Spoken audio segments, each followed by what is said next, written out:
안녕하세요. 썰데이입니다. 오늘의 사연 시작하겠습니다.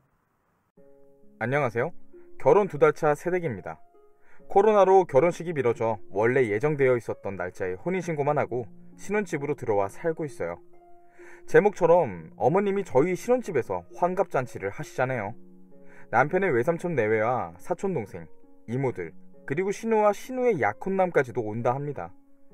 어머님이 저한테 직접 의견을 물어본 것도 아니고 남편에게 전화로 통보를 했습니다. 저희 결혼할 때 큰 가구랑 꼭 필요한 전자제품만 구매했어서 신혼집이 아직 많이 휑해요. 식기랑 자잘한 용품들은 살면서 채워갈 생각이었어요. 이런 집에 시부모님만 모셔도 싫은데 대가족 단위로 환갑잔치라뇨. 남편한테 무조건 싫다고 했습니다. 그랬더니 남편이 제 탓이라네요. 결혼 전에 남편 외가댁에 인사드리러 간 적이 있었어요. 그때 외삼촌 내외가 언제 어디로 이사하냐라고 물어보시길래 이사계획 말씀드리고 이사 다 하면 언제 한번 초대할게요 라고 제가 대답했습니다. 남편 왈, 네가 그때 초대한다 하지 않았냐? 예, 했죠. 했는데 그건 집들이 주최하는 집주인 마음이죠. 어머님 환갑잔치는 어머님이 멋대로 날짜 정하고 초대도 마음대로 하지 않았냐? 나는 아직 준비가 안 돼서 안 된다 하며 어머님께도 내가 전화해서 그렇게는 못하겠다고 말씀드릴 거다라고 하니 남편이 그럼 자기가 너무 서운할 거라네요. 남편이랑 이 일로 계속 대화하다 끝끝내 제가 소리까지 지르면서 화를 냈습니다. 남편이 벙쪄서는 이상한 여자 쳐다보듯 저를 바라보더라고요. 연애하면서부터 지금까지 단 한 번도 남편에게 이렇게 화를 낸 적이 없었어요. 역시 남자들은 결혼하면 효자가 된다더니 이놈도 다를 것 하나 없는 놈이었네요. 싸울 당시 저랑 남편은 같이 볼일 보러 나갔다 귀가하는 길이었는데 저는 남편한테 당장 차 세우라 하고 내렸습니다. 남편에게 먼저 집에 가라고 한 뒤 저는 친동생네 집으로 갔어요. 그리고 친동생네서 한참 동안 엉엉 울다가 정신 차리고 시어머니에게 전화했습니다. 어머님이 평상시 저에게 잘 대해주셨기에 최대한 무례하지 않게 말씀드렸어요. 우리 집 정리 하나도 안 돼 있고 손님들 오셔도 식기랑 여분 밥상이랑 이불도 없다고 나중에 초대하면 안 되겠냐라고요. 그랬더니 어머님이 일단 알겠다 하고 전화 끊으셨어요. 한시름 놓았죠. 그렇게 이틀 뒤 신혼집으로 택배가 왔습니다. 시어머님 이름으로 왔더라고요. 뜯어보니 꽃무늬 플라스틱 식기 세트였습니다. 그것도 기사식당에서만 쓸 법한. 겁나 많았어요. 한 10인 세트 정도? 깨알같이 수저 세트도 같이 들어있더라고요. 그리고 꽃무늬 침구 세트도 한 세트가 왔네요. 불길한 예감에 당장 시어머님에게 전화하니 그거 싸구려 아니다? 너희 집에 둘이 쓸 거밖에 없다 해서 보냈어. 그리고 큰 밥상은 없어도 돼. 바닥에 신문지 깔고서 먹자. 너희는 장소만 제공하는 거야. 장소만.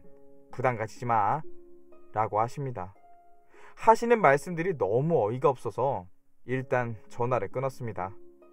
그리고 남편에게 고래고래 화를 냈더니 남편이 다시 어머님에게 전화를 걸어 나중에 하면 안 되겠냐 했지만 씨알도 안 먹혀요. 어떡해요. 저 시간을 2달 전으로만 돌릴 수 있다면 뭐든지 하겠어요. 제가 어떻게 대처하는 게 현명한 걸까요? 참고로 결혼할 때 양가에서 지원받은 거 하나도 없습니다. 각 집안에서 결혼 선물로 전자제품 하나씩 받은 게 전부입니다. 사연 이후에 후기입니다. 안녕하세요. 후기는 작성할 생각이 없었는데 요청이 많아 짧게나마 써보려 합니다. 결론부터 말씀드리면 집들이 겸 환갑잔치 했습니다. 사이다 후기가 아니라 면목이 없네요. 댓글들 보고 친정으로 피신해 있을까도 생각해서 친정엄마한테 SOS 쳤는데 저희 엄마도 어쩔 수 없는 옛날 사람인가봐요. 언젠가 한 번은 거쳐야 할 일이라며 눈 딱 감고 하랬어요. 결국 몇 날 며칠 생각에 생각을 거듭하다 마음먹고 하게 됐습니다. 저와 남편이 없는 집에 손님들을 알아서 놀다 가라 하기엔 너무 찝찝했고 무작정 잠수 타기에도 뒷일이 걱정됐어요. 저는 제가 생각했던 것보다 훨씬 더 겁쟁이였나봐요. 당일에 그냥 삼겹살 몇 덩이만 사다 놓고 다른 장은 하나도 안 받은 채 손님들 맞이했어요. 물론 상도 안 차려두고요. 어머님이 장을 다 봐오시긴 했어요.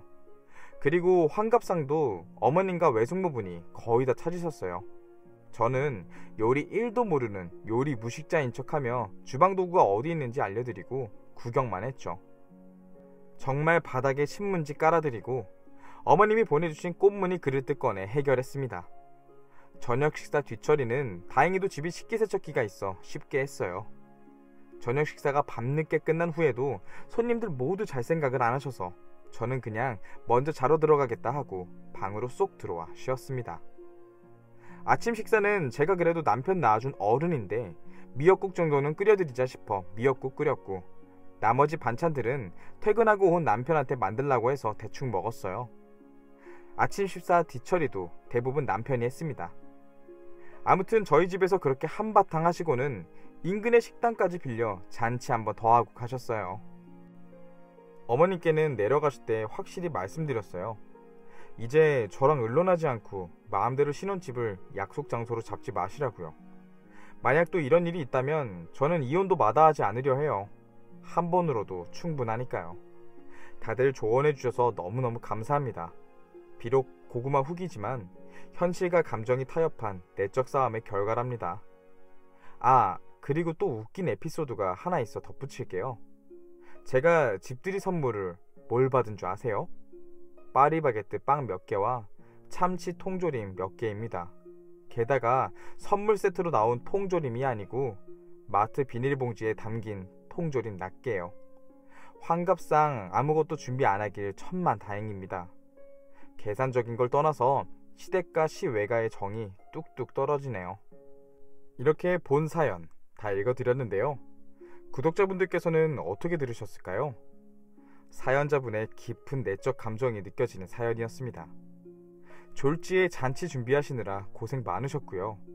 앞으로 본 사연 같은 일이 더 이상 사연자분께 안 생겼으면 좋겠네요. 오늘도 제가 들려드리는 사연 들어주셔서 정말 감사합니다. 좋아요와 구독 눌러주실 거죠? 그럼 다음에도 더 다양한 사연으로 찾아뵙겠습니다. 감사합니다.